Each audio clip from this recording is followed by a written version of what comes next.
My name is Adam, and this happened in upstate New York. In the fall of 2019, I was 23 at the time, just out of college, jobless, and renting a dusty attic room from a friend in Binghamton. We were broke, bored, and looking for anything that might resemble adventure. The house we broke into was one of those places people in town whisper about, but no one really talks about. You know, the kind peeling paint, boarded up windows, and an overgrown yard that looks like nature's trying to reclaim it. It sat alone at the end of a dead-end street, surrounded by thick woods, half forgotten in the bend of an old cul-de-sac. Locals called it the Ashford House. No one had lived there in years at least, that's what people said. The last time anyone remembered lights on inside, Obama was still president. No mail. No cars. Just a hollow shell rotting away quietly while the town moved on. I didn't even want to go in at first. It was my friend Jonah's idea. He said the place was empty, condemned, free territory. We'd go in, take some cool photos for Instagram, maybe poke around a bit. Just two guys messing around, right? But I remember feeling something weird in my gut the moment we got close. Not fear exactly, more like unease. Like the air around the house was thicker somehow, harder to breathe. The wind didn't move the trees like it should have. It was quiet, but not peaceful. It was like the place was listening. And now, years later, I still don't know what we really walked into. But I know this: the house wasn't empty, and it never wanted to be. The front door wasn't locked. That should have been our first red flag. No chains, no padlock, not even a deadbolt. Just a swollen wooden door that groaned open with the push of Jonah's shoulder, like the house had been waiting for someone to enter. Inside, it was cold. Not nobody paid the heat, cold, wrong cold, like the air had weight. It smelled like mold and something sweet, almost metallic, like rotting fruit mixed with rusted pipes. We stepped into what used to be the living room. Furniture was still there. A moth-eaten couch, a smashed TV, water-stained wallpaper curling off the walls. But the weirdest thing was how clean it all looked under the dust. Like someone had tried to keep it tidy, arranged cushions, aligned the chairs, even wiped the coffee table, only to let it rot afterward. Then we heard it, a soft creak from upstairs. I froze. Jonah laughed it off. "Old house," he said, already halfway down the hall. But I didn't move, because that creak didn't sound like the house settling. It sounded like a footstep. Still, I followed. We found the kitchen plates stacked neatly in the cupboards, a spoon still sitting in the sink like someone had just finished eating. I could feel my heartbeat in my teeth. Everything looked abandoned and occupied at the same time, like we'd walked into a paused memory. Then we found the hallway closet. There were scratches on the inside of the door. Long, desperate gouges down the wood, like someone had tried to claw their way out. Jonah said it was probably a raccoon or something. I didn't answer, but I remember looking at that door and thinking, nothing that lives in walls scratches like that. We should have left right then. Something in that closet set my nerves on fire. But Jonah, he just laughed again, like all of this was some elaborate Halloween setup. "You watch too many movies," he said. We moved to the second floor. The stairs moaned under our weight, and halfway up, I swear, I felt a rush of air pass by my face.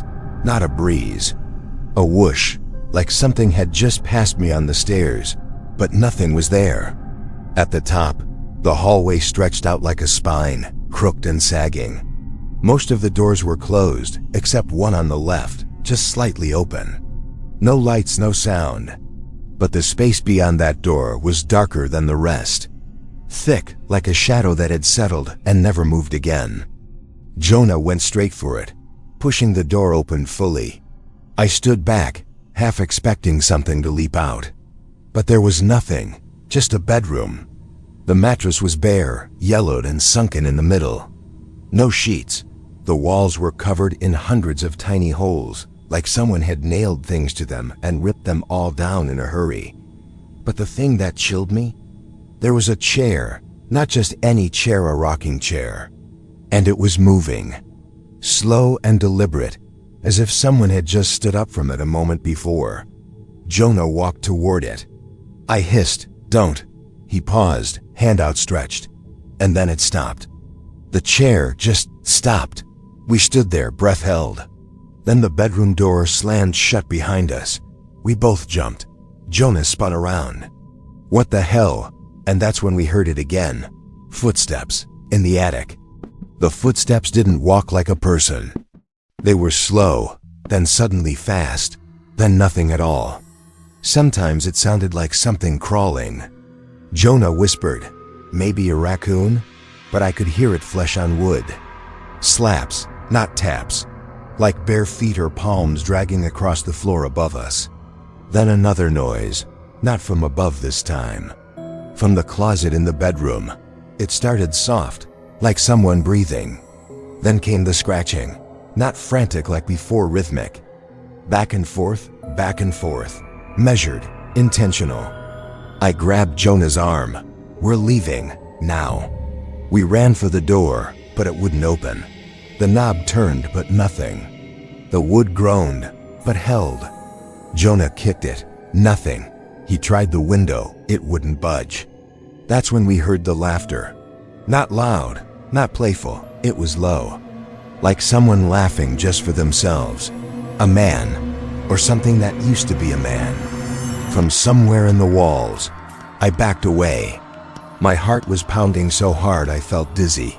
Then came the whisper, close right behind my ear. "You shouldn't have come in."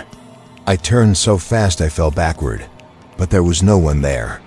Just Jonah staring at me, pale, shaking his head. "I heard it too," he said. And then the attic door creaked open. No one touched it, it just opened, slowly, revealing nothing but blackness above us. A staircase that hadn't been there before. One that twisted upward into the dark, carved from old wood, and wet. We didn't climb it. But something was coming down, and it didn't walk. We didn't scream. We didn't move. We just stood there, listening. The sound came down the attic stairs wet, dragging, limbs too long for human anatomy. It was slow, like it wanted us to hear every inch of it.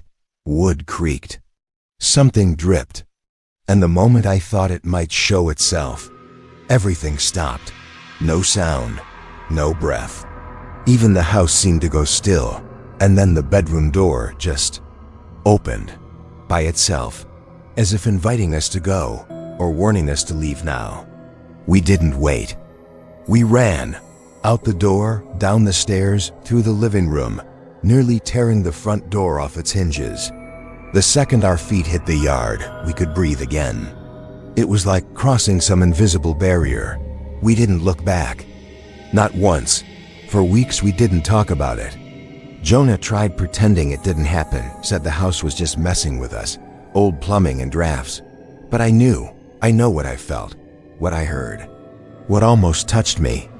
A few months later, the Ashford house caught fire. Locals said lightning hit it, burned it straight down to the foundation. No firefighters were called, no one went near it. Jonah moved out of town not long after. We lost touch, as for me. Sometimes at night I hear it again. Not footsteps, not laughter, just breathing in the walls, in the floorboards. And once in the closet of a brand new apartment I had never told anyone about. I never broke into another place again. Didn't believe in haunted houses. Not really. Not in the way movies show them, creaking doors, sudden whispers, spirits floating down hallways. No. What truly haunts us is the silence that doesn't end. The stillness that refuses to move. The way a house can wait for decades for someone to come back to the table, long after everyone else is gone. My name is Daniel Keller. I was born and raised in Ashbourne, a quiet countryside town in Derbyshire, England. The story I'm about to tell you took place in the summer of 2003. But even now, more than 20 years later, I can still feel it clinging to my skin, like a smell that won't wash off. Back then, I was a university student studying architecture. I had returned home for a few weeks to work with my uncle, a property surveyor. We were cataloging rural estates, many of them abandoned for years, set for restoration or demolition. One house in particular stood out, an old Georgian manor just off the edge of the village, hidden by a crooked iron gate and rows of ash trees. No one had lived in it since 1983. According to the locals, the family who owned it, the Hargreaves, simply vanished. No bodies, no trace. Just gone. But what made it stranger was this. When we opened the front door, everything was still there. Furniture untouched, lights intact, plates on the table, dust covered, and perfectly arranged for dinner. For a family that hadn't eaten in over 20 years. And somehow, the air didn't smell like decay. It smelled like something was waiting. We stepped inside with flashlights, even though the afternoon sun was still up. The inside of the house felt wrong. Not dark exactly, but dim, like the light outside didn't want to enter. Dust hung thick in the air, but the furniture, wallpaper, even the carpet looked frozen and time-faded, but eerily untouched. Like the house had been paused mid-breath. The table was the first thing that truly disturbed me. There were 5 place settings, forks, knives, wine glasses, and faded napkins folded neatly. One chair was pushed back, like someone had just stood up. The plates held remnants of food long rotted down to dark stains. But strangest of all, the wine in the glasses hadn't evaporated. It looked fresh. My uncle made notes, muttering about how this would be an easy demo job. But I couldn't take my eyes off the hallway behind the dining room. Something about it was too quiet. I remember standing at the edge, staring down that hall, waiting for a sound, any sound, to break the silence. Then I heard the tick-tick of a clock. It came from the sitting room. We walked in, and sure enough, an antique wall clock was ticking loudly. Its pendulum swayed back and forth like it had been wound that morning. But the battery compartment was empty. Dead wires. Nothing inside. I turned to tell my uncle, but he had already walked upstairs, alone. That's when I noticed something else. A coat still hung by the front door, shoes by the mat, a scarf draped neatly over the banister. It wasn't just furniture that had been left behind.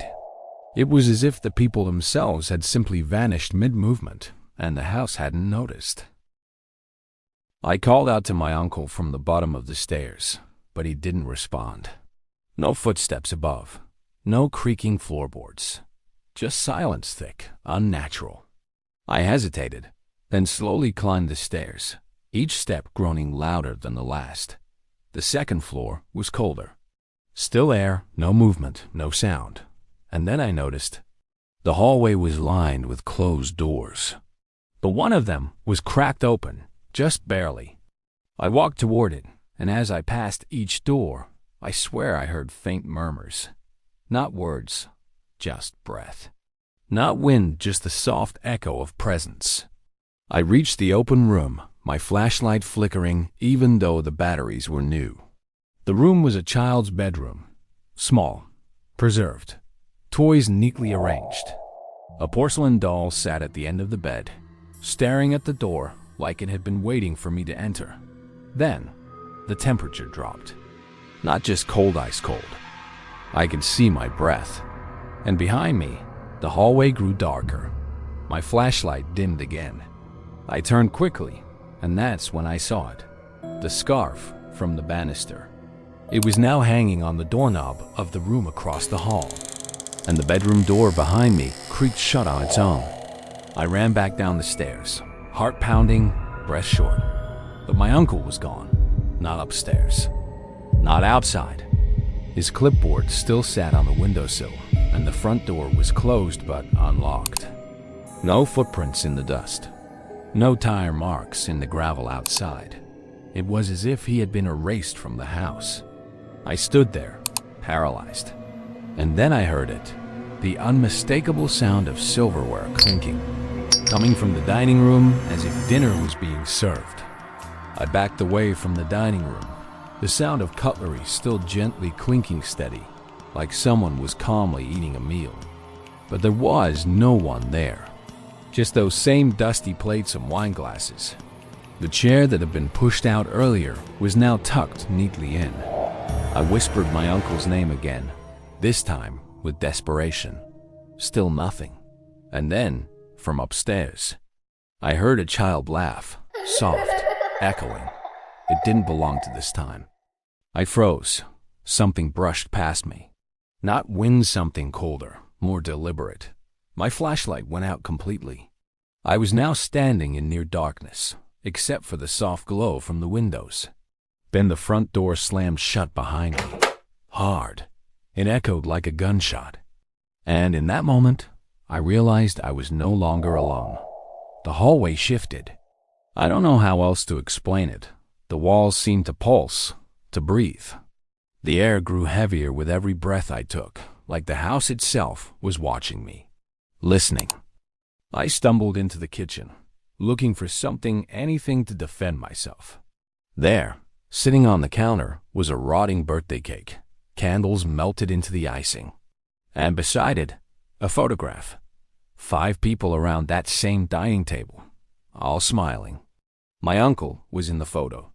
He was one of them. I stepped back and knocked over a metal tray. It clanged loudly, and instantly, every door in the house creaked open at once. Upstairs, down the hall, even the basement door behind me. They all opened slowly, as if welcoming me inside. That's when I saw them.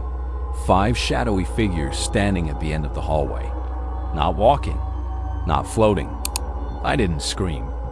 I couldn't. My voice felt buried somewhere deep inside my chest. The figures didn't move. They just stood there, blocking the hall, as if daring me to take a step forward. The moment stretched, and then all at once they vanished. Not faded, not dissolved, just gone. The silence that followed was worse than any sound. I forced myself to move, retracing my steps back past the dining room, past the coat and scarf, back through the same doorway we'd entered. The moment I stepped outside, it was like someone had lifted 1,000 pounds from my back. The air was lighter. Birds were chirping. The house behind me looked completely ordinary, quiet, dead. I waited. I hoped maybe my uncle would come out after me, that this was just some cruel, surreal trick, but he never did. I reported it to the police. They investigated. They found nothing. No sign of him. No indication anyone had been in the house at all. Not even me. I kept the photo. The one from the kitchen. I don't know why. I didn't show it to anyone. But sometimes I still look at it. The faces are clearer now. The smile's sharper. And there's a 6th person in the frame. Behind the others, near the doorway. Half lit, half shadow. It looks like me. I never went back to that house, but sometimes I dream of it. I dream of the table, still set. The wine, still red. The candle, still burning. And I wonder, if someone else walks through that door one day, will they find dinner waiting too?